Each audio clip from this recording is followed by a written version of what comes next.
Un unico colpo, letale, è morto quasi subito, un paio di minuti al massimo. Impossibile salvare Enrico Boggian, anche se i soccorritori fossero arrivati a tempo di record.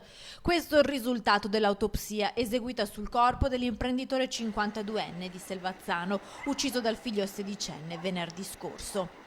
Una lesione mortale, la perdita di sangue notata dai soccorritori era dovuta alla posizione reclinata del capo. Il colpo è stato esploso ad una distanza tra i 50 cm e 1 metro al massimo. Un esame fondamentale per ricostruire l'esatta dinamica del delitto. Inoltre emergono altri particolari di quel tragico venerdì. Lo studente, dopo aver preso il fucile da casa dei nonni, lo avrebbe armato, poi nascosto nel bagno della taverna. Qui, dopo pranzo, Enrico Boggian si sarebbe disteso in divano, mentre il figlio sarebbe andato in bagno a cambiarsi i calzini. Solo a quel punto il ragazzo avrebbe pensato allo scherzo.